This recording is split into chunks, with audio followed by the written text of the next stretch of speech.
Hello बच्चों, नमस्कार। Good morning. कैसे हैं सभी लोग? उम्मीद करता हूँ बहुत अच्छे होंगे, बेहतर होंगे। और आज से हम लोग एक नई शुरुआत करने जा रहे हैं बच्चे, दीवानजी 2.0 बैच में। बहुत बेसब्री से इंतजार रहता है बच्चों को एक वैकेंसी का, एक ऐसी वैकेंसी जो उनकी ड्रीम जॉब को पूरा कर सके। उत्तर प्रदेश पुलिस में एक बहुत बड़ी संख्या में बच्चे जो है तैयारी करते हैं, और एक सपना होता है बच्चों का सिलेक्शन लेने का। तो एक चांस है आपके पास। अब एक निराशा थोड़ी सी मैं कहूँगा बच्चों को आती है कि सर ये वैकेंसी बहुत लेट होती है, 2-2 3-3 साल, 4-4 साल लटक जाती है। लेकिन इस बार मुझे लगता है कि कुछ स्पेशल केस है। स्पेशल केस क्या है कि भैया अगली साल इलेक्शन है, और विधानसभा के इलेक्शन से पहले ये वैकेंसी एनी हाउ क्लियर होनी है। तो अगर मैं मोटा-मोटा कहूँ तो आप ये मान के चलो कि जो इलेक्शन अगले साल होंगे, भगवान करे उनमें आपकी ड्यूटी लगे। और ये एक पॉजिटिव न्यूज़ होगा, एक पॉजिटिव एनर्जी है आपके अंदर कि इस साल अगर अंकित सर ने भी आपको बताया कि मई तक मोस्ट प्रोबेबली कि आपको एग्जाम देखने को मिले। मई नहीं तो जून, यानी कि आप ये मान के चलो कि इस साल के मिड तक आपको एग्जाम आपका देखने को मिलेगा। और नो डाउट आपकी तैयारी बहुत अच्छी हो जाएगी उस टाइम तक। देखो, कोई भी तैयारी करने के लिए 2 महीने 3 महीने मैं कहूँगा सफिशिएंट नहीं होते हैं। मिनिमम 4-5 महीने, 3 महीने मैं कहूँगा सफिशिएंट है, लेकिन उन 3 महीने को आपको 6 महीने 7 महीने में कन्वर्ट करना पड़ेगा। अगर आप नए स्टूडेंट हैं, आपने आज तक कुछ भी नहीं पढ़ा है, बच्चे हो जाएगा, लेकिन थोड़ा सा एक्स्ट्रा एफर्ट लगाना पड़ेगा। मैं आपको पहले ही बोल दूं, मैथमेटिक्स में अगर आपको तैयारी रखनी है अपनी, आप जीरो से बिल्कुल आज से ही शुरुआत कर रहे हैं, तो आपको बाकी लोगों से ज़्यादा मेहनत करनी होगी। क्योंकि आप अगर बाकी लोगों की जितनी मेहनत करोगे, तो आप ये मान के चलो कि वो आपसे पहले से ही ऊपर हैं, क्योंकि वो पहले से तैयारी कर रहे हैं, और वो गैप हमेशा बना रहेगा। तो सिलेक्शन में सबसे पहले नंबर उनका है, आपका बाद में आएगा। अब आप ये मान के चलो कि अगर आपको उनके बराबर जाना है या उनसे भी ऊपर जाना है, तो आपको पहले ये गैप कवर करना होगा। और ये गैप कवर होगा समय देने से, ये गैप कवर होगा प्रैक्टिस करने से, गैप कवर होगा उन लोगों से ज्यादा पढ़ने से, है ना? तो आपको एक्स्ट्रा एफर्ट जरूर लगाने होंगे। एक मैसेज है उन बच्चों के लिए जो अभी शुरुआत कर रहे हैं। बात करें अगर गणित की, तो बच्चे यूपी पुलिस कांस्टेबल में अभी जो 2024 का पेपर देखा गया, उसमें थोड़ा सा वेटेज बढ़ा है। तो ये एक पॉजिटिव न्यूज़ है उन बच्चों के लिए जो मैथ से प्यार करते हैं। जो नहीं करते हैं, आप भी करने लग जाओ, क्योंकि पेपर का लेवल वही इजी टू मॉडरेट था। हर सेट में एक दो क्वेश्चन ही ऐसे देखने को मिले थे जिन्होंने परेशान किया, और उनको किया जो बच्चों ने ज़्यादा प्रैक्टिस नहीं की थी। जिनकी ठीक ठाक प्रैक्टिस थी, आउट ऑफ आउट बच्चों ने स्कोर किया। तो लगभग 25 26 27 क्वेश्चन तक भी मैथ से देखने को मिले। हालांकि उससे पिछली बार अगर मैं जाऊं, तो उतना वेटेज मैथ्स का नहीं होता था, वही 15 16 18 क्वेश्चन के आसपास मैथ्स रहता था। लेकिन इस बार 25 प्लस क्वेश्चंस पूछे गए थे। तो हम ये उम्मीद करके चल रहे हैं कि इस बार भी मिनिमम 25 का हम एक आइडियल टारगेट लेके चलते हैं कि 25 क्वेश्चन तो पूछे जाने हैं। और आप मेरा विश्वास करो, 25 क्वेश्चन आपके सिलेक्शन लेने में बहुत इंपॉर्टेंट है। देखो, एक बड़ी खूबसूरत बात है कि डजेंट मैटर, कोई फर्क नहीं पड़ता है कि आप रैंक 1 लाओ, आप रैंक लास्ट लाओ, आप सेम पोस्ट पर सेम जगह आपकी ट्रेनिंग होगी। कोई वहां पर आपके साथ भेदभाव नहीं किया जाएगा कि भाई तू लिस्ट में सबसे लास्ट में था, एक काम कर परेड में सबसे लास्ट में खड़ा हो जा। ऐसा कुछ भी नहीं है। तो आपका फोकस केवल सिलेक्शन होना चाहिए। अब सिलेक्शन पे ये भी नहीं है कि आप अपने दिमाग में केवल कट ऑफ रख लो पिछली वाली, कि भाई बस कैसे ही गिर पड़ के कट ऑफ तक पहुंच जाऊं और चीजें मेरी सिलेक्शन हो जाएगा। आपको टारगेट हाई रखना पड़ेगा। टारगेट एक ऐसा सेट करो। अक्सर हम लोग कट ऑफ पूछते हैं जी, कि जो ओबीसी की क्या जाएगी जी, एससी एसटी की क्या जाएगी जी, जनरल की क्या। भैया, कट ऑफ पूछने से आप ये मान के चलो बहुत डिमोटिवेशन मिलती है बच्चों को। कभी कट ऑफ का जिक्र करो ही मत।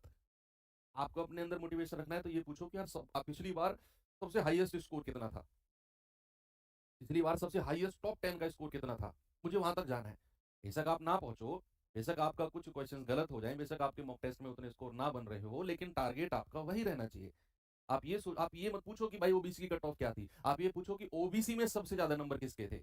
आप ये पूछो जनरल में सबसे ज्यादा नंबर किसके थे, उसको आप टारगेट करो।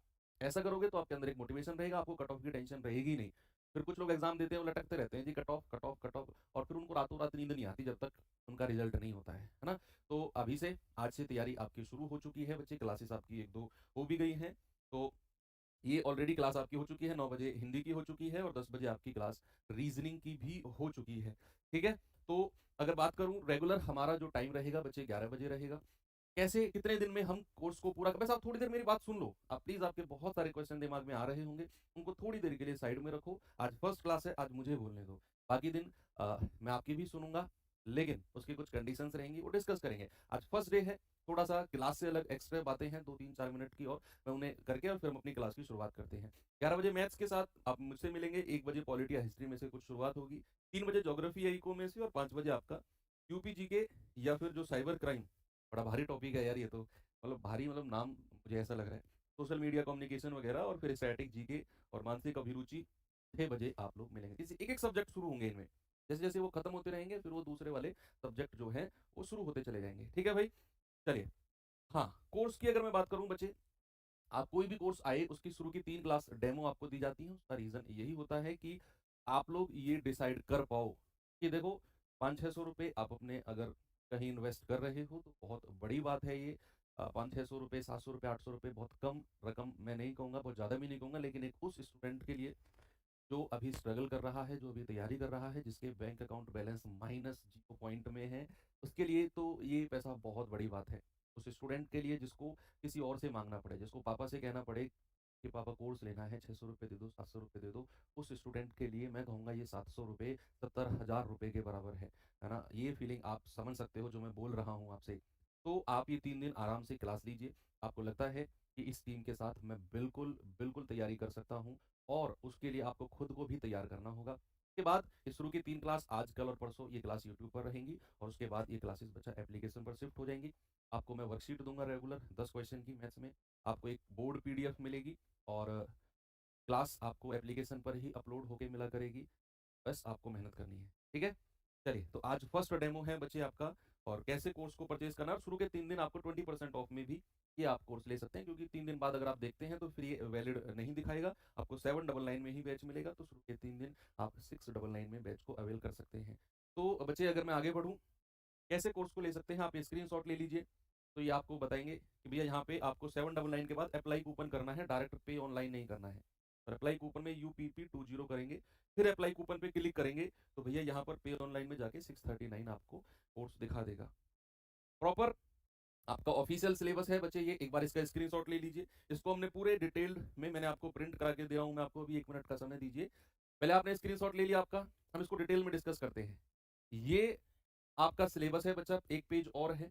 ये टॉपिक्स हैं जो हमें कवर करने हैं: number system, decimal fraction, LCM HCF, simplification, surds indices, percentage, ratio proportion, average, profit loss, discount, SI. उसके बाद में आपका CI, time and work, pipe cistern, time distance, race, train, boat stream, mensuration 2D और 3D। बच्चे, हम जो ये topic करेंगे ना नंबर सिस्टम, ये नंबर सिस्टम टॉपिक को मैं थोड़ा सा आपको अलग तरीके से कराऊंगा। जैसे नंबर सिस्टम में आज मैंने आपको क्लासिफिकेशन ऑफ नंबर से शुरुआत कर रहा हूँ। बेसिक क्लासिफिकेशन है, थ्योरेटिकल पार्ट होगा, आज क्वेश्चंस भी कराऊंगा, लेकिन उसके ऊपर बच्चे आपकी कमांड होनी चाहिए। कमांड रहेगी तो ही आप चीज़ों को अंडरस्टैंड कर पाएंगे, क्योंकि आजकल थ्योरेटिकल मैथमेटिक्स से भी क्वेश्चन बन रहे हैं। हम लोग अक्सर शुरुआत करते हैं नंबर ऑफ जीरो, हम लोग शुरुआत करते हैं यूनिट डिजिट। अब इनसे क्वेश्चन आपने देखा होगा, देखो आप भी बच्चे तैयारी कर रहे हो, बहुत सारे प्रीवियस ईयर से आप, मतलब मुझसे भी ज़्यादा आप लोग अवेयर हो, तो आप देख रहे हो कि unit digit, number of zero वगैरह से अब क्वेश्चन नहीं बनते हैं। ये बात सच्चाई है और आप भी जानते हैं।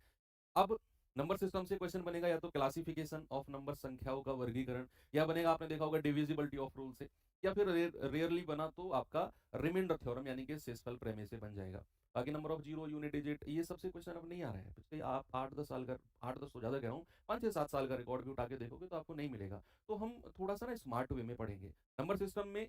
आपको जब मैं शुरू में पढ़ाऊंगा तो केवल क्लासिफिकेशन ऑफ नंबर, आपको रूल्स ऑफ डिविजिबिलिटी, और आपको रिमाइंडर थ्योरम, ये 3 चैप्टर्स हम लोग कवर करेंगे। बचे हुए जो चैप्टर होंगे आपके, जो लेस इंपॉर्टेंट है, यानी कि इतने इंपॉर्टेंट नहीं है, उनको मैं सबसे लास्ट में आपको पढ़ाऊंगा। सबसे लास्ट में यानी कि जब हम ये कंप्लीट सिलेबस कर लेंगे, तो जो भी वो एक्स्ट्रा टॉपिक होंगे उनको हम वहाँ पे कवर करेंगे। पहला फोकस हमारा होगा, जब हम लोग कोर्स से जुड़ते हैं ना तो हमारे अंदर एक फुल एनर्जी होती है। आपकी बैटरी, मैं ये मान के चलूंगा कि इस टाइम 100% चार्ज है, और 100% बैटरी का यूज आपकी का मैं, मतलब अच्छे कंटेंट के साथ करना चाहता हूँ यूज। आपको मैं इस 100% बैटरी में वो कंटेंट आपके जो है दिमाग में अपलोड करना चाहता हूँ, जो आपके लिए बहुत ज़्यादा इंपॉर्टेंट है। ये होती है एक स्मार्ट स्टडी। अब अगर मतलब ऐसे ही पढ़े जा रहे हैं भाई, एक क्लास, 2 क्लास नंबर जीरो, एक क्लास, 2 क्लास यूनिट, तो फर्क मतलब उसका कोई इतना फायदा है नहीं। लास्ट में हम करेंगे उन टॉपिक्स को, तो ऐसा नहीं है कि मैं उनको कराऊंगा नहीं, लेकिन ये 3 मोस्ट इंपॉर्टेंट टॉपिक पहले, फिर उसके बाद में डेसिमल फ्रैक्शन। आप देखिए, नंबर सिस्टम का ही पार्ट है ये भी, डेसिमल फ्रैक्शन हम पढ़ेंगे। डेसिमल की इवन मैं आपको अलग क्लास कराऊंगा, और फ्रैक्शन की अलग, 2 क्लास में हम इसको कवर करेंगे। एलसीएम एचसीएफ, बाकी तो ये सब आपके लिए पुराना ही टॉपिक है। ठीक है, तो बस मैं कहूंगा कि आपको मेहनत अपनी तरफ से बच्चे करनी होगी। तो स्क्रीनशॉट ले लीजिए इसका भी और इसका भी, फिर हम शुरुआत करते हैं अपने चैप्टर की। बस इतना था, इतना सा बेसिक डिस्कशन था। हो गया भाई स्क्रीनशॉट। चलिए, रेगुलर या रोज की क्लास में मैं उतना जितना आज बोला हूँ, एक्स्ट्रा इतनी बातें करता नहीं हूँ। फर्स्ट क्लास है तो बहुत सारे डाउट आपके हैं। इसके बाद भी अगर कोई डाउट आपका बचता है तो जैसे ही क्लास खत्म होती है बच्चे आप कमेंट बॉक्स में डाल देना। उसके बारे में कल की जो सेकंड डेमो होगी शुरू के 2-4 मिनट में हम लोग डिस्कशन कर लेंगे। चलिए बात करते हैं, बहुत छोटा सा है, 15 मिनट की थ्योरी है और उसके ऊपर 15-20 मिनट में क्वेश्चन है, इतना सा है। और ये चैप्टर मैं कह रहा हूँ कैसा भी क्वेश्चन पूछ ले आप उड़ा दोगे, बिल्कुल 100% मैं गारंटी दे रहा हूँ। वैसे 15 मिनट आप समझ लो भैया। सबसे पहले हम बात करते हैं नंबर। नंबर आपने अलग अलग चीजों को पढ़ा होगा, मैं कह रहा हूं हर बच्चे ने सुना होगा कि भैया रेशनल नंबर क्या होते हैं, रेशनल क्या होते हैं, रियल क्या होते हैं, इमेजिनरी क्या होते हैं। आपने पढ़ा होगा कि इंटीजर क्या होते हैं, पूर्णांक जिनको बोलते हैं। आपने सुना होगा फ्रैक्शन, डेसिमल, अलग अलग नाम सुने होंगे। क्या आपने ये कभी सोचा कि ये जितने भी आपने नाम सुने ये सब एक ही वंश के वंशज हैं, एक ही वंश के। आप ये मान के चलो कि वंश, आपको मैं थोड़ा ट्री मेथड में पढ़ाऊंगा और ये आपके दिमाग में छप जाएगा। तो मेरी रिक्वेस्ट है प्लीज अपने इमोशंस को कंट्रोल करें, इतने सारे कमेंट पर ध्यान ना दें। बिल्कुल तसल्ली से ऐसे दोनों हाथों को चिन पे रख के बैठ जाओ अगले 15 मिनट। फिर उसके बाद में जब मैं क्वेश्चन कराऊंगा फिर मैं देखूंगा कि आपके अंदर के इमोशंस क्या हैं और आप कितना अच्छे से जवाब देते हो। तो कैसे आप कमेंट बहुत सारे करोगे तो फिर मैं कमेंट बहुत कम पढ़ता हूँ। जो बच्चे मुझसे पहले थोड़ा बहुत पढ़े हैं वो जानते होंगे मेरा फोकस होता है कि अगर मैं आपको 1 घंटा दे रहा हूँ अपना, इवन मैं ये कहता हूँ कि ये 1 घंटा मेरा है ही नहीं, ये 1 घंटा 11 से 12 जो टाइम है ये आपका टाइम है। और इस आपके टाइम में या तो आप इधर उधर की बातें करके जी वो कैसे होगा, ये कैसे होगा, कोर्स कैसे लें जी, एप्लीकेशन पे क्यों नहीं हो रही है, क्लास यहाँ क्यों हो रही है, ये एक्स्ट्रा कमेंट प्लीज बच्चे मेरी रिक्वेस्ट है क्लास के बाद कमेंट में डाल देना। कुछ जनरल कमेंट होंगे, हमारी टीम आपको रिप्लाई कर देगी। कुछ मेरे लिए ही स्पेसिफिक कमेंट होगा, कल की क्लास में डेफिनेटली मैं उसको डिस्कस करूंगा। तो अगर मैं बात करूं नंबर, नंबर ऐसे मान के, आपने हिस्ट्री वगैरह आप सब लोग पढ़ते हैं, ऐसे मान के चलो कि संस्थापक नंबर है किसी भी डायनेस्टी का, किसी भी वंश का जो संस्थापक है ना वो है नंबर। अब नंबर के हुए 2 बेटे, नंबर के हुए 2 बेटे और दोनों बेटों के नाम है, एक का नाम है बच्चे रियल नंबर, क्या बोलते हैं, जिसको कहते हैं रियल नंबर। और दूसरे बेटे का जो संस्थापक, देखो राजा कौन है, राजा है नंबर, जिसको कहते हैं संख्या। और संख्या के 2 बेटे हुए, एक का नाम है रियल नंबर जिसको हिंदी में क्या नाम कहते हैं, जिसको हिंदी में वास्तविक संख्या कहते हैं, वास्तविक संख्या बोलते हैं। और दूसरे बेटे का नाम हुआ इमेजिनरी नंबर, क्या नाम हुआ, इमेजिनरी नंबर, इमेजिनरी नंबर जिसको हिंदी में क्या कहते हैं, काल्पनिक नंबर, काल्पनिक संख्याएं। अच्छा एक बात बताओ, राजा जो होता है वो, आपने पढ़ा होगा, इतिहास गवाह है, चाहे मुगलों पे चले जाओ कहीं भी चले जाओ, हमेशा गद्दी पे उसका सबसे काबिल बेटा बैठता है। और ये बात भी इतिहास गवाह है, हम लोग इतिहास पढ़ते हैं, हम लोग उसी का नाम याद रखते हैं जो गद्दी पे बैठेगा। यस और नो। औरंगजेब बैठा गद्दी पे, औरंगजेब के भी 2-3-4 भाई थे, आपको एक आध का नाम याद होगा बस, सबके नाम हर किसी को याद नहीं है, जो बहुत डीप में पढ़ा उसी को याद है ना। तो जो राजा का असली हकदार था वही गद्दी पर बैठा। तो यहां पर जो वास्तविक हकदार था राजा का वो गद्दी पर बैठा। तो यहां गद्दी पर कौन बैठेगा, यहां गद्दी पर जो वास्तविक हकदार यानी कि रियल नंबर। इमेजिनरी नंबर यानी कि काल्पनिक संख्या तो अपनी कल्पना में ही रहा, उसको गद्दी पे नहीं बैठाया गया। एक स्टोरी के रूप में भी आपको ध्यान में रह जाएगी ये चीज, आप ना चाहते हुए भी कभी गलत कर ही नहीं पाओगे। अब काल्पनिक संख्या क्या होती है, काल्पनिक संख्याओं के बारे में थोड़ा सा डिस्कशन करके साइड हटाते हैं, फिर जो आगे वंश चलेगा वो इसका चलेगा। इसका वंश बेचारे का यहीं पे खत्म हो गया। और आप ये मान के चलो कि अगर मैं किसी भी संख्या को अंडर रूट के अंदर, कोई भी संख्या माइनस में हो, कोई भी संख्या रूट के अंदर अगर माइनस में है वो हमेशा एक काल्पनिक संख्या, वो हमेशा एक इमेजिनरी संख्या होगी बच्चे। जैसे फॉर एग्जांपल अगर मैंने कहा -2, अगर मैंने कहा -3, अगर मैंने कहा -6, ये सारी की सारी संख्याएं क्या हैं, इमेजिनरी नंबर है, काल्पनिक संख्याएं हैं। बस इतना ही यहाँ पर ध्यान रखना है और इसके बारे में ज्यादा सोचना ही नहीं है। तो अब बात करते हैं रियल नंबर की। देखो रियल नंबर पे जाने से पहले मैं थोड़ा सा आपको आपके दिमाग में क्वेश्चन वाइज भी सेट करता हुआ चलता हूं। मुझे बात बताओ, अगर मैं एक क्वेश्चन पूछूं, यहीं से एक सवाल बन गया, क्या सभी वास्तविक संख्याएं नंबर सिस्टम का पार्ट होती है? क्या सभी काल्पनिक संख्याएं नंबर सिस्टम का पार्ट होती हैं? आप कहेंगे हाँ। ये क्वेश्चन बना है। क्या सभी वास्तविक संख्याएं, क्या सभी काल्पनिक संख्याएं नंबर सिस्टम का पार्ट होती हैं? आप कहेंगे हाँ। अगर मैं आपसे कहूं कि क्या वास्तविक संख्याएं काल्पनिक संख्या का पार्ट होती हैं? आप कहेंगे बिल्कुल नहीं सर, वास्तविक संख्याएं अपने आप में अलग हैं और काल्पनिक संख्याएं अपने आप में अलग हैं। इन दोनों का तो क्लैश है। काल्पनिक को तो इस बात का दुख है कि पापा ने गद्दी पर इसको क्यों बैठाया। तो वो तो भाई चाहता है किसी दिन रात को सोते हुए को, ऐसे हुआ है ना मुगलों में कि रात को सोते हुए कोई निपटा दिया, तो वो तो चाहता है किसी दिन सोए और मैं निपटा दूं इसको। लेकिन रियल नंबर भी भाई पूरा तेज है, वो सोया ही नहीं, है ना, तो वो कभी निपटा ही नहीं और उसके जो है वंश आगे बढ़ गया। अब रियल नंबर के भी दो बेटे हुए, रियल नंबर के भी बच्चे दो बेटे हुए। एक का नाम बना रेशनल नंबर और एक का नाम बना इरेशनल नंबर। एक का क्या नाम बना? Rational number. देखो सबसे पहले रियल नंबर के बारे में देख लो। रियल नंबर क्या होते हैं? रियल नंबर यानी कि वास्तविक संख्याएं, वो सभी संख्याएं जिनको मैं नंबर लाइन पर रिप्रेजेंट कर सकूं। नंबर लाइन क्या होती है बच्चा? इस तरह की एक नंबर लाइन होती है जिसमें सेंटर पॉइंट होता है 0, इधर होता है +1 +2 +3 +4 और ये आगे चलता जाएगा। इधर होता है -1 -2 -3, यहां पर -4 और ये इधर चलता जाएगा। तो वो सभी संख्याएं जिनको मैं नंबर लाइन पे रिप्रेजेंट कर सकता हूं, वो सारी की सारी क्या होती हैं? वो सारी की सारी रियल नंबर होती हैं। अब रियल नंबर के भी दो बेटे हुए। एक का नाम रहा रेशनल नंबर। क्या बचे? एक का नाम रहा रेशनल नंबर और एक का नाम हुआ इरेशनल नंबर। ये सभी मैं कह रहा हूं आपने नाम सुने होंगे, लेकिन इनको रिलेट करना और इनके ऊपर क्वेश्चन कैसे बनेंगे वो भी मैं आपको बताऊंगा। आप बस फिलहाल आपको थ्योरेटिकल मैथमेटिक्स पढ़ने की आदत नहीं है, मैं ये जानता हूं, लेकिन अगले 15 मिनट आप मुझे दे दो और बस उसके बाद फिर ये थ्योरेटिकल पार्ट हमेशा के लिए आपके दिमाग में सेट हो जाएगा। कैसा भी क्वेश्चन, अभी मैंने इन दोनों को पढ़ा के फिर मैं एक सवाल आपसे पूछूंगा और वो सवाल पूछे गए हैं एग्जाम में और आप ना चाहते हुए भी उनका जवाब सही दोगे। रेशनल नंबर को क्या कहते हैं बच्चे? रेशनल नंबर को कहते हैं प्रमेय संख्याएं। प्रमेय संख्याएं या परिमेय बोल दो, परिमेय संख्याएं, परिमेय संख्याएं। और इरेशनल को कहते हैं अपरिमेय संख्याएं, अपरिमेय संख्याएं। देखो भैया, इस बात का भी इतिहास गवाह है कि जो एक बार किसी वंश में हो गया वो फिर पीढ़ी दर पीढ़ी चलता रहेगा। अगर यहाँ संख्या ने भी भेदभाव किया कि इरेशनल को कुछ नहीं दिया, सब कुछ रियल नंबर, सॉरी इमेजिनरी को कुछ नहीं दिया, सब कुछ वास्तविक को दे दिया, तो फिर ये बीज बो दिया उसने, फिर ये बीज बुआ तो इसका पेड़ बनेगा। अगर शुरू में ये नंबर, ये संख्या जो संस्थापक था इसको भी थोड़ा बहुत दे देता, आधा आधा इन दोनों में बांट देता, तो ये बीज आगे बोया ही नहीं गया होता। आप ऐसे सोचो कि अगर इसने भेदभाव किया तो भेदभाव यहां भी होगा।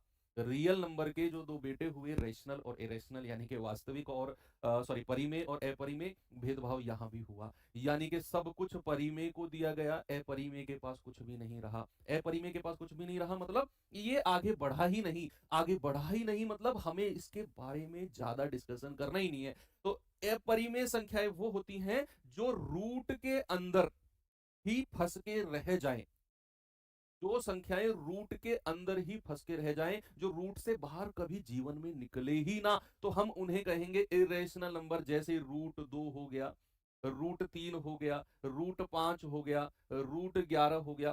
क्या इन नंबर को मैं कभी भी रूट से बाहर निकाल सकता हूं?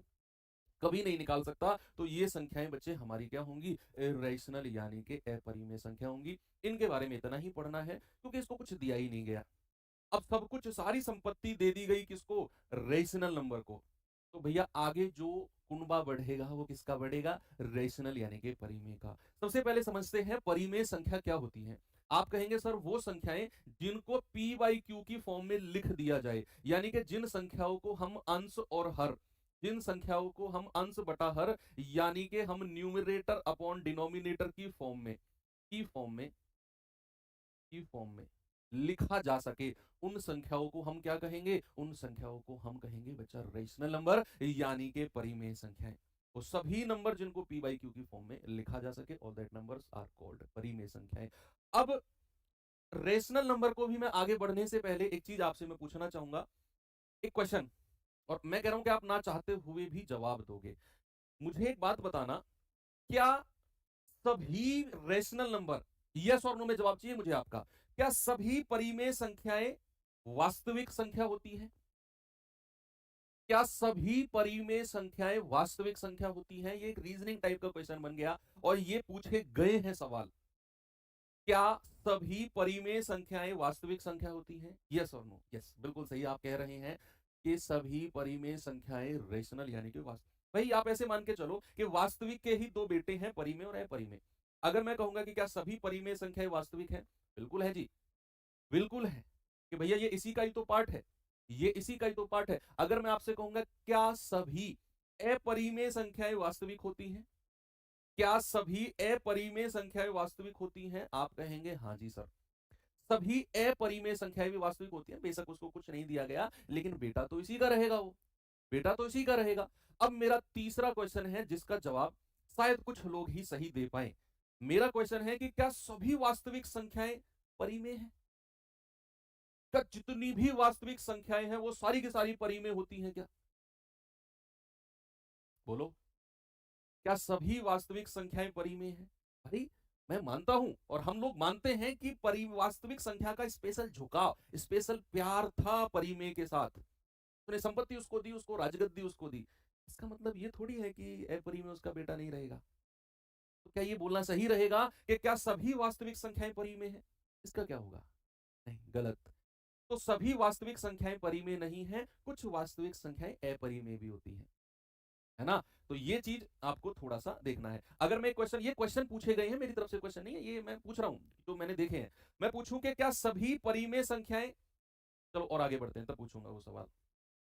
अब रेशनल नंबर का आगे, ये छोटे छोटे क्वेश्चंस को दिमाग में रखना है। अब मैंने कहा कि भैया रेशनल नंबर का ही आगे कुंडा चलेगा, अपरिमेय संख्या बेचारा यहीं पर थम गया। अब हम चलते हैं रेशनल नंबर को आगे बढ़ाते हैं। भैया रेशनल नंबर मैंने कहा जिन भी संख्याओं को हम p बाई क्यू की फॉर्म में लिखें, वो सारी p बाई क्यू यानी कि न्यूमरेटर अपॉन डिनोमिनेटर यानी कि अंश बाई हर की फॉर्म में लिखें, वो सभी हमारी परिमेय होती हैं। फॉर एग्जांपल अगर आप इसका कहना चाहो तो भैया 2/3 आप कह सकते हो, आप 3/4 कह सकते हो, आप 1/2 कह सकते हो। अब आप मुझे बताना कि क्या अगर मैं यहां पर 6 लिख दूं, अगर मैंने केवल 6 लिखा तो क्या ये परिमेय संख्या होगी? यस और नो जवाब दो। केवल 6 लिखा है मैंने, मैं देखता हूं आपकी कॉमन सेंस और अंडरस्टैंडिंग पावर कितनी है, बताइए जरा मुझे। अगर मैं केवल 6 लिखता हूं,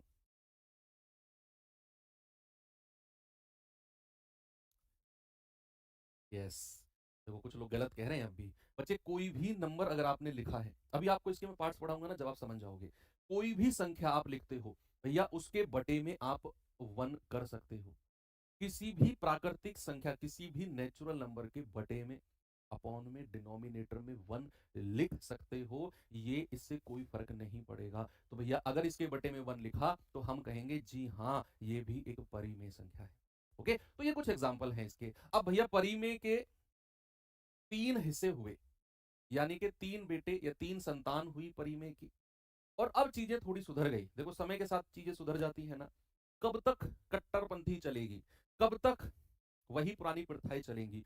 जैसे जैसे वंश दर वंश आगे बढ़ा, भैया चीजें बदली। देखो अभी आपको मैं फिर से जब ये रिवाइज कराऊंगा ना, आपके दिमाग में ये ऑलरेडी चीजें छप चुकी होंगी, अभी जितना हम पढ़ रहे हैं उस पर फोकस करो। मैंने कहा कब तक वो चीजें चलेंगी कि भैया बाप के 2 बेटे हुए, एक को कुछ नहीं मिला, एक को सब कुछ मिला, फिर उसके भी 2 बेटे हुए, ऐसा कब तक चलेगा? आगे आके चीजों में थोड़ा सा सुधार हुआ। सुधार हुआ यानी कि परिमेय को समझ में आई बात कि यार जो मेरे पिताजी ने मुझे सब कुछ फेवरेटिज्म किया, मेरे भाई को कुछ नहीं दिया, मेरे दादाजी ने मेरे पिताजी को दिया, दूसरे वाले कुछ नहीं दिया, मैं ऐसा नहीं करूंगा, मैं चीजों को बिल्कुल नॉर्मलाइज करके रखूंगा। तो यहां पर उसके 3 बेटे हुए, एक का नाम रखा डेसिमल, एक का नाम रखा डेसिमल जिसको कहते हैं दशमलव, दशमलव। दूसरे का नाम रखा इंटीजर, इंटीजर जिसको हमने पूर्णांक नाम दिया, पूर्णांक। और तीसरे का नाम रहा फ्रैक्शन, प्रॉपर फ्रैक्शन। मतलब कई टाइप के होते हैं भिन्न, ठीक है।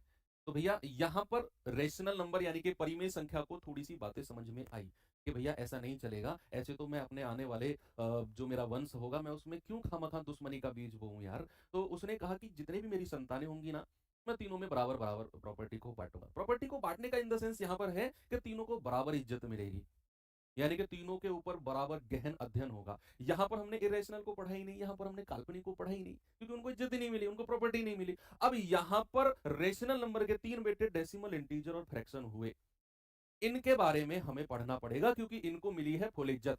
तो भैया यहां पर डेसिमल नंबर क्या होते हैं, जो इस फॉर्मेट में लिखे जाएं, जैसे 2.3, जैसे 5.29, इस तरीके से आप जानते हैं ये बात। अब मैं डेसिमल के अंदर ज्यादा डिटेल में नहीं जाऊंगा। क्यों नहीं जाऊंगा? क्योंकि बच्चे हमने डेसिमल को एक अलग चैप्टर के रूप में रखा है। डेसिमल को मैं आपको पूरी डिटेल में एक क्लास में हम डेसिमल के बारे में ही डिस्कस करेंगे। मैं फ्रैक्शन में भी आप फ्रैक्शन भी मैं आपको एक कंप्लीट क्लास में पढ़ाऊंगा। तो फिलहाल आप बस केवल इतना समझ के चलो कि डेसिमल और एक है फ्रैक्शन, जैसे मान लो a बाई बी प्रॉपर। अब वो भी क्या होता है, बहुत सारे तरीके के होते हैं फ्रैक्शन भी, कैसे कैसे उनको हम सॉल्व करेंगे। तो इन दोनों के बारे में केवल आप इतना ही समझो, कितने तरह के फ्रैक्शन होते हैं उनकी डिटेल में नहीं जाएंगे।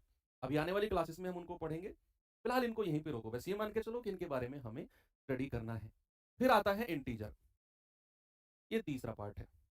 ओके, अब इंटीजर में आगे बढ़ने से पहले अब ये मत सोचना कि क्या सर इनकी फैमिली आगे नहीं बढ़ी। भाई बढ़ी, और इतनी बढ़ी इनकी फैमिली तो आगे कि हमें स्पेशल क्लास करके पढ़ना पड़ेगा इनको। आप समझो, हम इंटीजर के बारे में अभी आगे पढ़ेंगे, क्योंकि इंटीजर भी आगे बढ़ा, लेकिन उसको यहीं पर हम एंड कर लेंगे। इन दोनों को हम अलग क्लास में पढ़ेंगे, क्वेश्चंस बनते हैं इन दोनों से। अब मैं इंटीजर पे आगे जाने से पहले आपसे कुछ क्वेश्चन पूछना चाहूंगा, जरा मुझे बताना, क्या सभी दशमलव परिमेय संख्या होती है? क्या सभी दशमलव परिमेय होती हैं? आप कहेंगे हाँ, क्योंकि सर दशमलव जो है परिमेय की ही एक संतान है। तो अगर मैं ये कह रहा हूं कि सभी दशमलव परिमेय होती हैं, तो ये बात बिल्कुल सही है। क्या अगर मैं आपसे कहूं कि सभी पूर्णांक, सभी इंटीजर परिमेय होती हैं, ये भी 100% सही है, क्योंकि भैया परिमेय की ही संतान है ये। अगर मैं आपसे कहूं सभी भिन्न परिमेय होते हैं, ये भी 100% सही है। अगर मैं आपसे कहूं कि क्या सभी परिमेय संख्याएं दशमलव होती हैं, क्या ये बात सही है कि नहीं? आप देखो, आप ना चाहते हुए भी सही जवाब दे रहे हो। अगर मैं आपसे कहूं कि क्या सभी परिमेय संख्याएं दशमलव होती हैं, क्या ये बात सही है? नहीं सर, अगर सभी परिमेय संख्याएं दशमलव होती ना, तो फिर इन पूर्णांक और भिन्न का क्या होता? ये भी तो इसी का ही पार्ट है। सब कुछ दशमलव को थोड़ी दिया उसने, बड़ा तेज था परिमेय, तो उसने तो तीनों में बराबर बराबर बांटा, है ना? तो भैया अगर मैं ये कह रहा हूं कि सभी परिमेय पूर्णांक, गलत। अगर मैं कह रहा हूं सभी परिमेय फ्रैक्शन, गलत। ये तो तीन है, उसने तो तीनों में बांटा। अब मैं एक लास्ट क्वेश्चन आपसे पूछता हूं, फिर मैं इंटीजर को आगे बढ़ाता हूं। मेरा आपसे क्वेश्चन है, सोच के देना, ऐसे मतलब जल्दबाजी में कमेंट, मेरा पहले कमेंट जाना चाहिए, ऐसे नहीं, सोच के बताना। क्या सभी दशमलव वास्तविक संख्याएं हैं? अब मैं दादा के पास पहुंच गया, पिताजी से ऊपर पहुंच गया, मैं दादा के पास। क्या सभी दशमलव वास्तविक संख्याएं हैं? समझ के जवाब देना। क्या सभी दशमलव वास्तविक संख्याएं हैं बच्चा?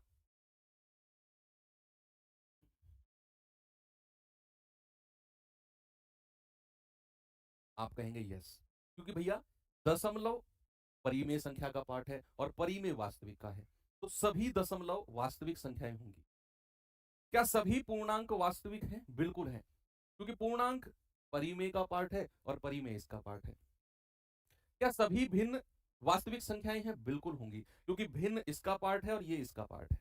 बिल्कुल सही बात है। ओके, तो यहां पर अब हम चलते हैं इंटीजर को थोड़ा सा आगे बढ़ाते हैं। इनके बारे में मैंने बता दिया कि हम सेपरेट क्लास में इनको पढ़ेंगे आने वाली क्लास में। तो यहां पर बच्चे अब हम पार्ट करते हैं आगे पूर्णांक का। तो सबसे पहले ये देखो, पूर्णांक होते क्या है? पूर्णांक होते हैं वो सभी, डेसिमल संख्याएं नहीं होनी चाहिए, फ्रैक्शन नहीं होने चाहिए, सिंपल नंबर होने चाहिए। वो सभी सिंपल नंबर्स, बिना डेसिमल के, बिना फ्रैक्शन के, 3 4 5 6 8 10 0 -4 -5 -6, सभी सिंपल नंबर्स जो आप नंबर लाइन पे बना सकते हो, सभी सिंपल नंबर्स। बस वो डेसिमल या फ्रैक्शन में नहीं जाना चाहिए। जैसे नेगेटिव, आप इसके दो पार्ट में ही समझो इंटीजर को। इंटीजर को मैं दो पार्ट में बांट रहा हूं। एक तो बांट रहा हूं नेगेटिव इंटीजर, नेगेटिव इंटीजर यानी कि ऋणात्मक, ऋणात्मक इंटीजर या ऋणात्मक पूर्णांक। और एक मैं बांट रहा हूं whole numbers, whole numbers, whole numbers यानी कि पूर्ण संख्याएं, पूर्ण संख्याएं। ठीक है बच्चे, यानी कि वो सभी संख्याएं जो डेसिमल और फ्रैक्शन ना होके, तीसरा यानी कि आपको सिंपल संख्याएं मिले और वो नेगेटिव में भी हो चलेगा। जैसे मैं कहूं -10, -8, -7, -17, ये होती है ऋणात्मक पूर्णांक, यानी कि संख्याओं के साथ माइनस का साइन लग रहा हो और सिंपल नंबर हो, तो वो होती हैं आपके नेगेटिव पूर्णांक। अगर मैं कहूं होल नंबर, तो होल नंबर भी भैया अगर मैं आपसे कहता हूं कि वो सभी संख्याएं जो जीरो से शुरू होती हैं, वो सभी संख्याएं जो जीरो से शुरू होती हैं और अनगिनत तक जाती हैं, पॉजिटिव होनी चाहिए, 0 1 2 3 4। या फिर इसको आप ऐसे मत लिखो, होल नंबर को भी दो हिस्सों में बांट लो, होल नंबर को भी दो हिस्सों में बांट लो आप, कि भैया होल नंबर भी मतलब होता है जीरो और प्राकृतिक संख्याएं, जिसको हम क्या कहते हैं, नेचुरल नंबर्स, जिसको हम क्या कहते हैं, नेचुरल। यानी कि अगर मैं होल नंबर की बात करता हूं, एग्जाम्पल इसको यहां पे लिख लो, जीरो से शुरू होगी कहानी और ये इन्फानाइट तक जाएगी, ठीक है। तो जीरो से शुरू होने वाले नंबर्स और इन्फानाइट तक जाते हैं, उन सभी को हम होल नंबर्स यानी कि पूर्ण संख्याएं बोलते हैं। तो भैया जीरो को अगर मैं अलग कर दूं और कहानी केवल वन से शुरू करूं, तो उनको हमने क्या नाम दे दिया, उनको हमने नाम दे दिया प्राकृतिक संख्याएं। जीरो को मैंने अलग कर दिया और मैंने वन से कहानी शुरू करी, तो उनको हमने क्या नाम दिया, प्राकृतिक संख्याएं। अब यहां से आपके जो नंबर आएंगे वो सब आप जानते हैं। प्राकृतिक संख्याओं को भी दो हिस्सों में बांटा गया। प्राकृतिक संख्याओं को भी बच्चे, अभी मैं जस्ट बस एंड होने वाला है, 5 मिनट और एंड होने वाला है, और एंड होकर मैं आपको फिर से रिवाइज कराऊंगा शुरू से। और जो बच्चे लेट जुड़े हैं आप देखना बच्चे, शुरू की क्लास आपको देखनी पड़ेगी।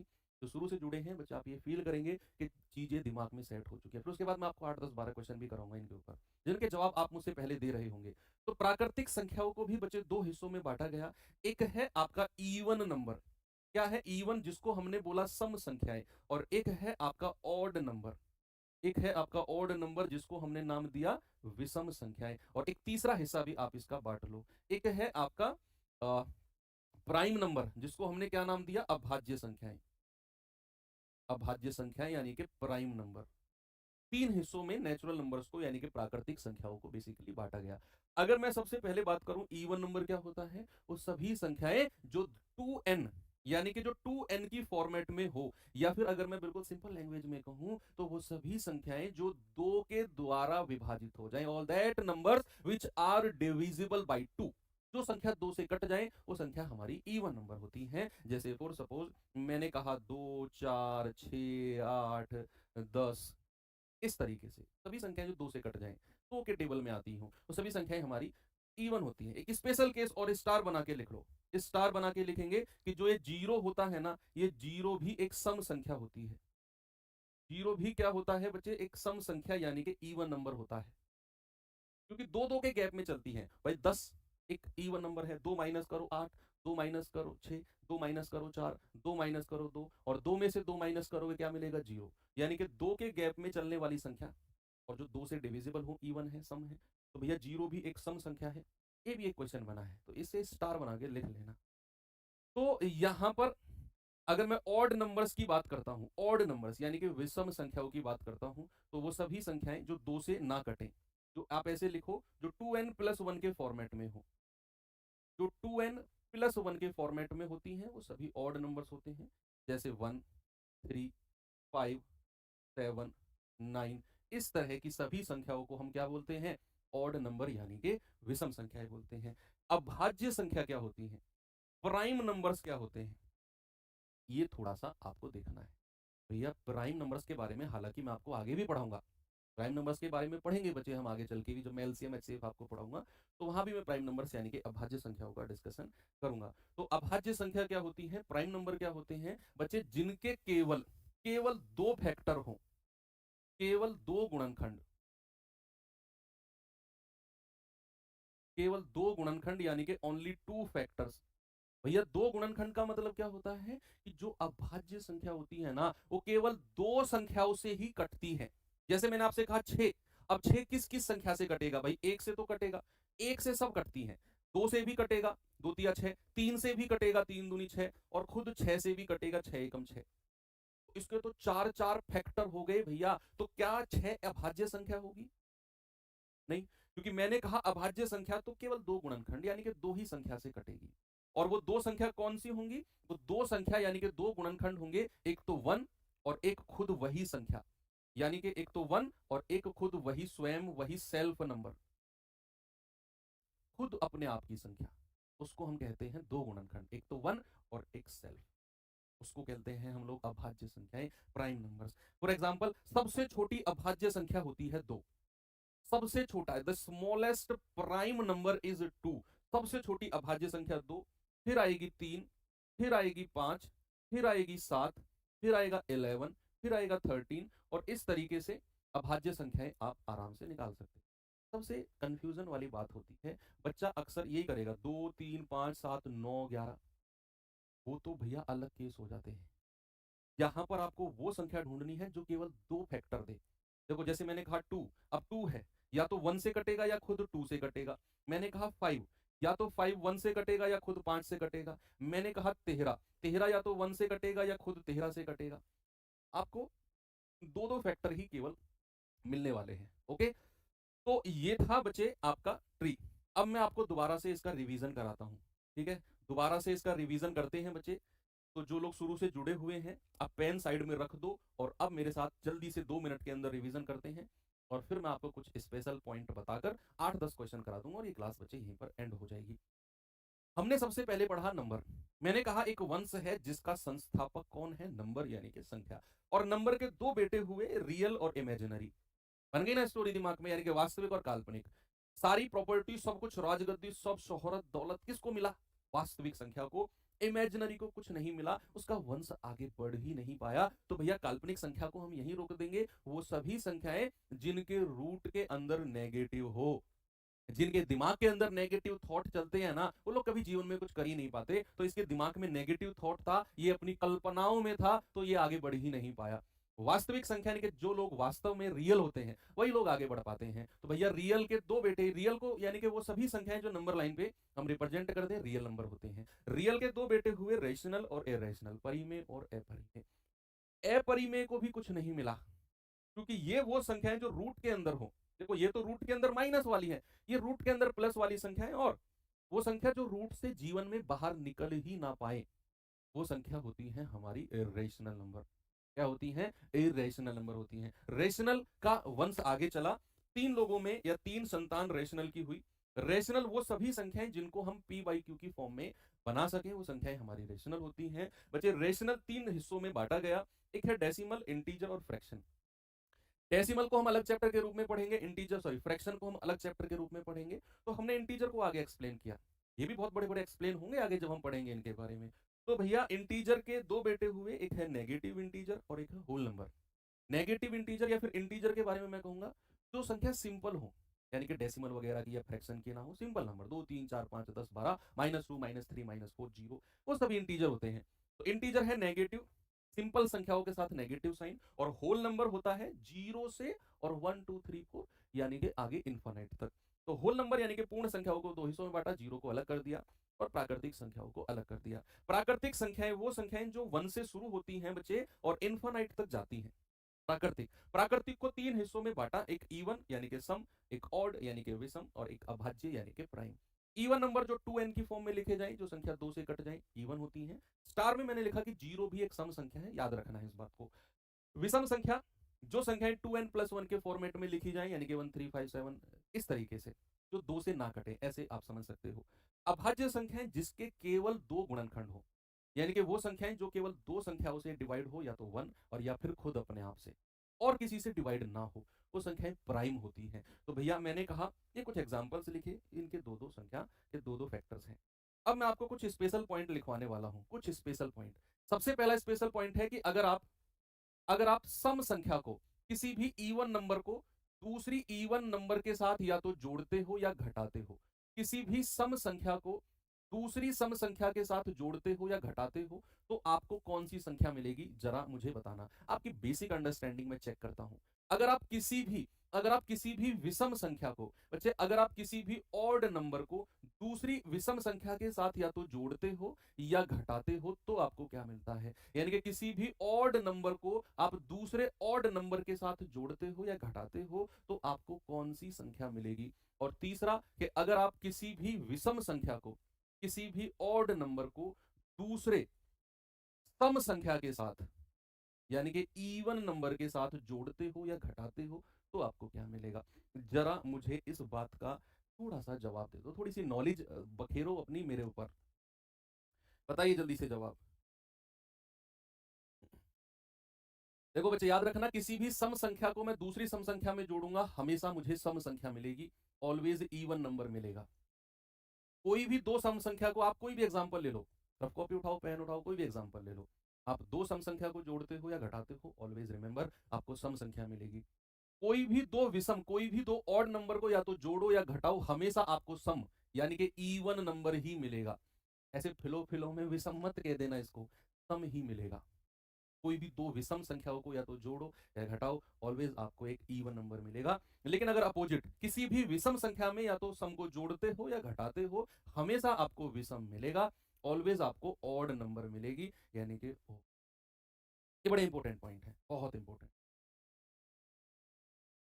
ओके, और एक स्पेशल पॉइंट है, ये तीन तो मैंने कंबाइंड स्पेशल पॉइंट लिखवाए, एक और स्पेशल पॉइंट लिखिए कि आप शायद जानते हैं, आप पढ़े हुए थोड़े से होंगे, पाई का नाम आपने सुना होगा। पाई, पाई की वैल्यू हम लोग क्या पढ़ते हैं, 22/7। क्या पढ़ते हैं, 22/7। ये मेंसुरेशन में आप लोग पढ़ोगे इस बात को और जानते होंगे, इतने तो अनजान आप लोग नहीं हो कि सर पाई तो पहली बार जीवन में नाम सुन रहे। 10वीं तक सभी ने मैथमेटिक्स पढ़ा है।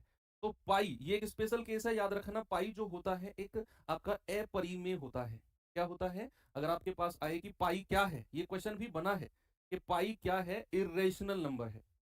क्या है बच्चा, इर्रेशनल नंबर है। और अगर आपसे कहेगा 22/7, इसकी जो वैल्यू होती है वो रेशनल होती है। क्या होती है, वो रेशनल की कैटेगरी यानी कि परिमेय की कैटेगरी में हम लोग उसे काउंट करते हैं। परिमेय की कैटेगरी में हम उसको काउंट करते हैं। स्पेशल केस के रूप में याद रखना है कि अगर आपसे कहेगा पाई, इसको ऐसे बोलते हैं पाई। पाई क्या है, पाई है अपरिमेय, इर्रेशनल नंबर, इसको पी बाई क्यू की फॉर्म में नहीं लिखा जा सकता। और इसकी जो वैल्यू है 22/7, दरअसल इसकी कोई एग्जैक्ट वैल्यू नहीं होती है, ये तो हम मान के चलते हैं। इसकी वैल्यू होती है, आप गूगल करना वैल्यू ऑफ पाई, तो 3.1423 कुछ ऐसे करके बहुत लंबी दूरी तक, इन्फानाइट तक जाएगी। कभी पी वाई क्यू की फॉर्म में नहीं लिख पाएंगे उसे। और इसकी जो एक हम अप्रोक्सीमेट वैल्यू जो हम कैलकुलेट करते हैं 22/7 होती है, उसे हम रेशनल यानी कि परिमेय मान के चलेंगे। दिस इज ऑल, यही था क्लासिफिकेशन ऑफ नंबर। अब आप लोग मुझे बताइए थम्स अप करके कि क्या चीजें क्लियर हुई। मैं ये पूरी गारंटी के साथ कह सकता हूँ बच्चे, अगर आपको कॉन्फिडेंस नहीं आ रहा है ना, तब भी आप सवाल कर जाओगे। बस आपको क्या करना है, जब ये क्लास खत्म हो तो फास्ट फॉरवर्ड करके एक बार शुरू से पूरा ट्री, पूरा फ्लो देख लेना है। अब मैं सवाल कराऊंगा, आपको लगेगा कि चीजें थोड़ी कम समझ में आई, क्योंकि थ्योरेटिकल मैथमेटिक्स पर हमारा उतना ध्यान होता नहीं है, हम सीधा गुणा भाग पढ़ते हैं। और सडनली कोई थ्योरेटिकल मैथमेटिक्स पढ़ाने आ जाए, थ्योरेटिकल यानी कि जो हमने पढ़ा, तो फिर ऐसा लगता है कि क्या हो गया, हमने तो अभी तक बस सीधा मल्टीप्लीकेशन, गुणा भाग जोड़ ये सब पढ़ा है, ये चीजें कैसे आ गई। तो वो थोड़ा सा आपके लिए चैलेंजिंग होता है। लेकिन मुझे भरोसा है कि जिस तरीके से मैंने आपको बताया, आपके दिमाग में चीजें सेट हो चुकी होंगी। तो अब आपके 5-7 मिनट में मैं आपके 8-10 क्वेश्चन करा देता हूँ, और उनके जवाब आपकी तरफ से ही आने चाहिए। आप पेन को साइड में रख सकते हो, पेन की जरूरत नहीं है। थ्योरेटिकल क्वेश्चंस होंगे तो उनमें ऐसे कैलकुलेशन की जरूरत नहीं पड़ेगी, पेन को साइड में रख के अपना कमेंट स्क्रीन ओपन कर सकते हो, क्योंकि मैं जो सवाल पूछने जा रहा हूँ वो उन्हीं में से है जो मैंने आपको पढ़ाया। तो चलिए चेक द नॉलेज करते हैं, आपकी नॉलेज को चेक। बताइए जल्दी से इस सवाल का जवाब। क्वेश्चन कितने हैं मेरे पास, 13 क्वेश्चन है, और आप देखना कितनी स्पीड से हम लोग ये 13 क्वेश्चन करते हैं। आज फर्स्ट डेमो है बच्चे, कल की क्लास भी यूट्यूब पर रहेगी। जो लोगों ने बैच परचेस कर लिया है उनको मैं ये कहूंगा कि आपकी क्लास एप्लीकेशन पर लाइव नहीं होगी 3 दिन, चौथे दिन से क्लास एप्लीकेशन पर ही लाइव होगी। अभी क्या है, ये क्लास यूट्यूब पर लाइव है, और इसके बाद ये जो क्लास है एप्लीकेशन पर अपलोड कर दी जाएगी। इसकी वर्कशीट, ये बोर्ड पीडीएफ वगैरह मैं वहीं पर सब अपलोड करा दूंगा, तो वहां से आप देख लेंगे दिवानजी 2.0 बैच से। ओके, बताइए जल्दी से जवाब। 1 2 3 4 5 7 11, ये क्या है ये सब, बताइए। क्या ये इवन नंबर है? नहीं। इवन नंबर क्या होते हैं, जो संख्या 2 से कटे। भैया यहाँ 3 तो नहीं कट रहा, 1 तो नहीं कट रहा, तो ये तो इवन नंबर तो नहीं है। क्या ये प्राइम नंबर है? क्या सभी संख्याएं जितनी भी आप देख पा रहे हो ये सारी प्राइम है? गलत। देखो प्राइम, आप बहुत भावुक होके प्राइम नंबर कह रहे हो, वैसे दिल दुखा रहे हो तुम मेरा, इतनी मेहनत से पढ़ाया मैंने तुम्हें। भैया प्राइम नंबर कैसे है, 4 एक प्राइम नंबर थोड़ी है, 4 एक अभाज्य संख्या थोड़ी है। 4 क्या केवल दो ही संख्याओं से कटता है? यार तुमने तो दिल दुखा दिया मेरा। 1 से भी कटता है, 2 से भी कटता है, और खुद अपने आप से भी कटता है। 3 फैक्टर हो गए, 3 गुणनखंड हो गए। अभाज्य संख्या के तो केवल 2 ही गुणनखंड होते हैं। ऐसे क्यों कर रहे हो आप? ऐसे नहीं करना है, बहुत आराम से सोचना है। तो प्राइम भी नहीं है। क्या नेचुरल नंबर है? यस, प्राकृतिक संख्या है। क्या ये ऑड नंबर है? गलत। भैया 4 ऑड नहीं है, 2 ऑड यानी कि विषम नहीं है। विषम यानी कि ऑड नंबर क्या होते हैं, जो 2 से ना कटे, 2n+1 के फॉर्मेट में। सम संख्या क्या होती हैं, जो 2n की फॉर्मेट में हो। अभाज्य संख्या क्या होती हैं, जिसके केवल 2 फैक्टर हो, यानी कि 2 ही गुणनखंड हो। सब कुछ दिमाग में हो गया ना सेट? वेरी गुड, समझ गए आप लोग। सेकंड क्वेश्चन पे आइए और जल्दी से मुझे इसका जवाब बताइए। जिसने भी इस सवाल का जवाब गलत दिया, ये मान के चलो आज फर्स्ट क्लास है, आज मैं नहीं कह रहा हूं कुछ, आगे से आसान क्वेश्चन के गलत जवाब दोगे कूट दूंगा पकड़ के, 100% आपका एड्रेस निकलवाऊंगा मैं और घर आ जाऊंगा आपके। मोस्ट वेलकम मत करो, आते ही कुटाई होगी सीधी। जैसे हमारी होती थी ना, गाँव में थे जब, स्कूल में पढ़ते थे एक गाँव के में ही, तो वहाँ के जो प्रिंसिपल थे ना, वो निकलते थे शाम को अपनी बाइक लेके। हमारी क्या आदत थी गाँव में, अब का तो पता नहीं, अब तो चीज़ें सुधर गई हैं, अब आप लोग तो टेक्नोलॉजी में आ गए हो। हम लोग ना शाम के टाइम कंचे खेलते थे, ये भी भरी हुई हैं भाई कंचे से। अब होता क्या था कि जैसे कंचे खेल रहे हैं हम लोग, अब हमारे जो प्रिंसिपल थे ना, शाम के टाइम बाइक लेके निकलते थे वो, और कहीं भी उनको दिख गया ना कि मेरे जो स्कूल का बच्चा एक कंचा खेल रहा है, भाई साहब चप्पल निकाली, बहुत दूर से ही फेंक के मारते थे, बहुत दूर से ही। और फिर जो उनके पीछे भागते हमारे, और हम में से जो उनके हाथ आ गया ना, तो वो तरीके से कुटाई होती थी हमारी। लेकिन हम भी इतने ढीठ थे कि उस दिन की बात उसी दिन आप साफ, अगले दिन फिर कंचे खेलेंगे, फिर गुरुजी आएंगे, फिर कूटेंगे, फिर कंचे खेलेंगे। तो हम भी अपने आप में धुरंधर थे, और वो भी अपने आप में कौन थे, धुरंधर ही थे। चलिए, प्रत्येक अभाज्य संख्या में क्या होता है, कोई फैक्टर नहीं होता, गलत। ओनली वन फैक्टर, केवल एक गुणनखंड होता है, बिल्कुल गलत। ओनली टू फैक्टर, यस, केवल दो गुणनखंड होते हैं, अभाज्य संख्याएं उनको कहा जाता है। आगे बढ़ो, विषम संख्या तथा सम संख्या का योग क्या होता है। मैंने आपको बोला कभी दो इवन नंबर को या तो जोड़ो या घटाओ, आपको इवन नंबर मिलेगा। दो ऑड संख्या को या तो जोड़ो या घटाओ, इवन मिलेगा। लेकिन एक इवन और एक ऑड को या तो जोड़ो या घटाओ, हमेशा आपको क्या मिलेगा, ऑड मिलेगा। तो कह रहा है विषम और सम का योग क्या मिलेगा, हमेशा ऑड मिलेगा, इट इज ऑलवेज ऑड। ये तो पढ़ा है हमने अभी। ओके, आगे चलूं, इसको बताइए जरा, क्या होगा इसका जवाब। कह रहा है कि 3+2√5 क्या है, एक परिमेय संख्या है, अपरिमेय है, सम्मिश्रित कॉम्प्लेक्स है या प्राकृतिक है। कॉम्प्लेक्स नंबर हालांकि आपके सिलेबस में नहीं है, लेकिन आप कॉम्प्लेक्स नंबर को ऐसे मान के चलो कि जो वास्तविक वास्तविक प्लस काल्पनिक का योग होता है, दोनों का मिक्सचर होता है, यानी कि रियल और इमेजिनरी को मिला के बनती है, उनको कॉम्प्लेक्स कहते हैं। जैसे वास्तविक संख्याओं को अलग हमने बोला, मान लो 4, कॉम्प्लेक्स सॉरी काल्पनिक को बोला -√3, रूट के अंदर माइनस, इन दोनों को अगर आप जोड़ते हो 4 प्लस -√3, ये होती है कॉम्प्लेक्स नंबर, सम्मिश्रित संख्याएं, सम्मिश्रित संख्याएं। तो ये माइनस का रूट तो नहीं है, तो सम्मिश्र तो नहीं है, ये प्राकृतिक भी नहीं है, गलत ऑप्शन हटा रहा हूं मैं, प्राकृतिक भी नहीं है, क्योंकि प्राकृतिक संख्याएं अगर ये होती तो भैया ये सिंपल संख्याएं होती कि रूट के अंदर 5 दिख रहा है और ये जीवन में रूट से बाहर नहीं निकलेगा, ये 5 जीवन में रूट से बाहर नहीं निकलेगा। तो भैया अगर ये जीवन में रूट से बाहर नहीं निकलेगा तो परिमेय तो हो ही नहीं सकता। अगर ये आप कहेंगे सर 3 तो परिमेय है, 3 तो रैशनल, हाँ है, लेकिन जब ये 3 इसके साथ जुड़ेगा तो भैया फिर ये रैशनल नहीं बचेगा, फिर ये बन जाएगा अपरिमेय। क्योंकि हम जानते हैं ये 5 जीवन में इतना जिद्दी है कि जीवन में रूट से बाहर निकल ही नहीं सकता, और नहीं निकल सकता तो ये एक इरेशनल अपरिमेय बन जाएगा, और अपरिमेय बन जाएगा और परिमेय 3 में जुड़ेगा तो भाई साहब आपको इरेशनल ही मिलेगा। आपको क्या मिलेगा, एक इरेशनल नंबर ही मिलेगा। ठीक है, चलिए अगला क्वेश्चन मैं आपको देता हूं, ये सवाल करेंगे बच्चे, जरा जल्दी जल्दी जवाब बताओगे मुझे आप, बहुत स्पीड से, बस 5 मिनट और। भाई 0.23 बार, देखो ये डेसिमल में आपको मैं पढ़ाऊंगा, जब डेसिमल चैप्टर पढ़ेंगे ना उसमें मैं आपको पढ़ाऊंगा ये बार वाला कॉन्सेप्ट। फिलहाल के लिए आप इतना याद रखो कि पॉइंट के बाद, पॉइंट के तुरंत बाद जो संख्या लिखी हुई है 23 लिख दो, डिवाइड बाई, अगर पॉइंट के बाद 2 डिजिट पर के ऊपर ये बार का साइन है, ये डंडा खींचा हुआ है, क्यों, कैसे, कब, ये सब पढ़ेंगे हम। फिलहाल के लिए इतना याद रखो, पॉइंट के तुरंत बाद संख्या के ऊपर बार है उतने 9, 2 डिजिट के ऊपर बार है तो 2 9 आप लिख सकते हो, यानी कि 0.23 बार की वैल्यू होती है 23/99। और क्या मैंने इसको p बाई क्यू, क्या मैंने इसको न्यूमरेटर अपॉन डिनोमिनेटर, क्या मैंने इसको अंश बटे हर के फॉर्म में लिख दिया, तो क्या ये एक रेशनल हो गई, क्या ये एक परिमेय संख्या हो गई, बिल्कुल हो गई सर। अगर p बाई क्यू की फॉर्म में लिख दिया तो परिमेय हो गई। सर कैसे लिख दिया, कैसे कर दिया, 9 कहां से आया, 99 कहां से आया, इस सब क्वेश्चन के जवाब आपको मैं डेसिमल चैप्टर जब पढ़ाऊंगा सब क्वेश्चन के जवाब मिल जाएंगे। फिलहाल के लिए थोड़ा सा आप तसल्ली रखो। इस पे आ जाओ, इसका जवाब बताओ, निम्नलिखित में से कौन सही है। क्वेश्चन यहां से है, दो अपरिमेय संख्याओं का योग, दो अपरिमेय संख्याओं का योग, सम ऑफ टू इरेशनल नंबर्स, हमेशा एक प्राकृतिक या अपरिमेय होगा। परिमेय या अपरिमेय से कुछ भी हो सकता है। हमेशा एक परिमेय संख्या होगा या हमेशा एक अपरिमेय होगा। सोचना पड़ेगा, ऐसे इतना हल्के में नहीं लेना है सवाल को। दो अपरिमेय, देखो आप मुझे बताइए अपरिमेय संख्या क्या होती है। अपरिमेय संख्या होती है रूट के अंदर, मान लो 2, रूट के अंदर 3, रूट के अंदर 5। माइनस नहीं, माइनस तो काल्पनिक होता है। अब कह रहा है दो अपरिमेय का योग, सपोज दैट मैंने आपसे कहा √2 प्लस √2, तो क्या मिलेगा 2√2। क्या मिलेगा बच्चे आपको 2√2। तो ये जो 2√2 है ये एक अपरिमेय है, क्योंकि √2, ये दो जो है इतना जिद्दी है कि रूट से बाहर निकलेगा ही नहीं। तो भैया इस प्रकार ये हमारा क्या बन गया, अपरिमेय।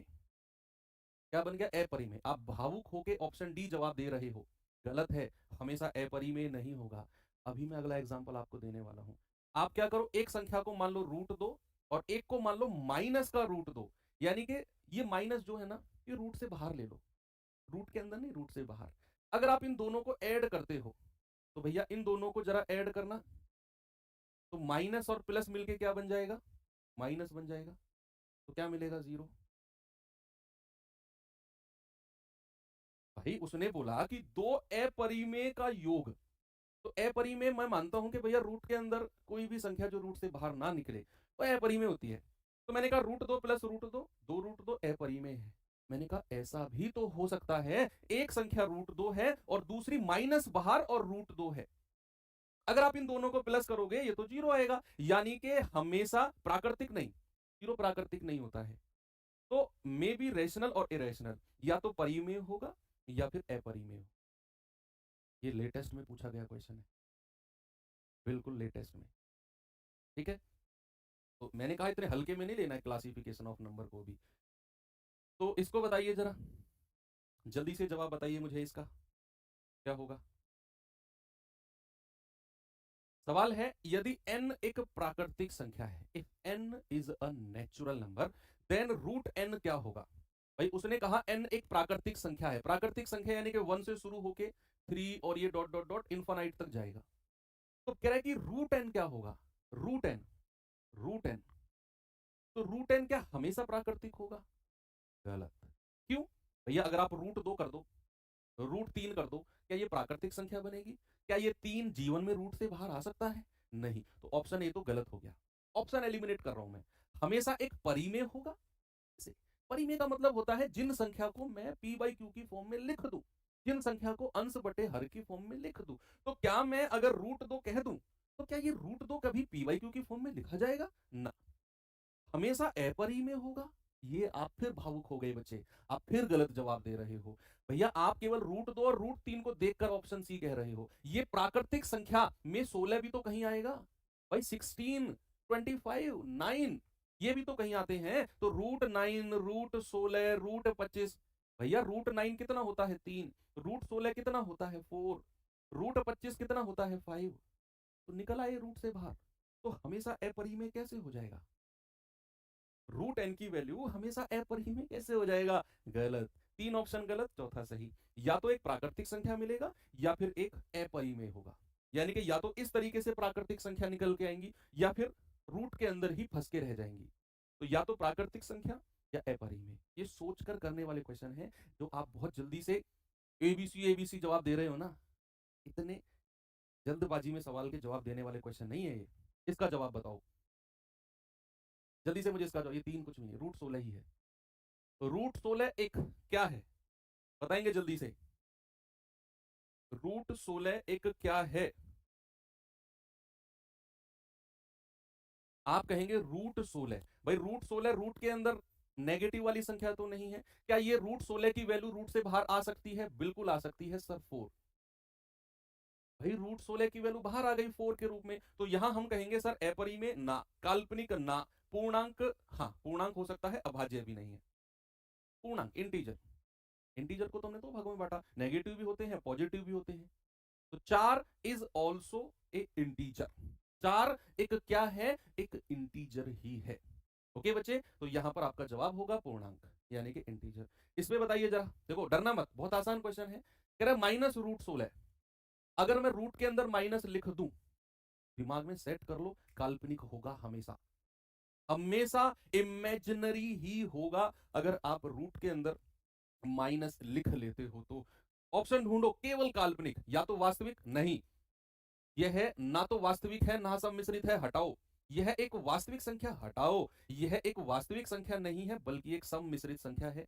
यस, ऑप्शन नंबर डी बिल्कुल सही हो जाएगा। बिल्कुल, 3 ऑप्शन हटा दिए, चौथा अपने आप सही हो जाएगा। यह वास्तविक नहीं है, एक सम्मिश्रित है। सम्मिश्र यानी कि कॉम्प्लेक्स, कॉम्प्लेक्स यानी कि इमेजिनरी और वास्तविक दोनों को जोड़ के। भाई माइनस के √16 को मैं ऐसे नहीं लिख सकता, 0 प्लस माइनस का √16। तो सम्मिश्र का मतलब होता है वास्तविक और काल्पनिक दोनों जुड़ के। तो 0 रियल हो गया, ये काल्पनिक हो गया। तो यह एक रियल नहीं है बल्कि कॉम्प्लेक्स यानी कि सम्मिश्र है। आपका जवाब क्या होगा, ऑप्शन नंबर डी। आगे बढ़ते हैं, इस सवाल पे आइए जरा। सभी सकारात्मक और नकारात्मक पूर्णांक शून्य सहित को पहचानिए। सभी पॉजिटिव और नेगेटिव इंटीजर विद जीरो। तो सभी पॉजिटिव और नेगेटिव इंटीजर विद जीरो क्या होते हैं भैया, क्या होते हैं, यानी कि जीरो, यहां -1 -2 1 2 3 क्या होते हैं, इंटीजर होते हैं। इंटीजर ही तो होते हैं, होल नंबर नहीं होते, क्योंकि माइनस होल नंबर में नहीं आता है। नेचुरल नंबर भी नहीं होते, नेचुरल नंबर तो 1 से शुरू होता है। इंटीजर होते हैं, क्या होते हैं बच्चे, इंटीजर होते हैं।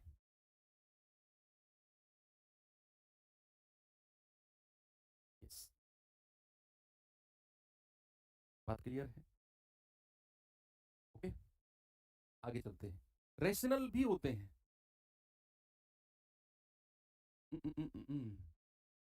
इसमें वो ये कहता नॉन डेसिमल नंबर्स, इसको इरेशनल नंबर बना लो, इरेशनल। इरेशनल, ठीक है, दो ऑप्शन में क्लैश नहीं होगा, इरेशनल नंबर है ना, ए परी में। तो फिर आपका ऑप्शन नंबर सी बिल्कुल ठीक हो जाए, इंटीजर्स। ओके, चलो आगे बढ़ते हैं। ये सवाल बताइए जरा,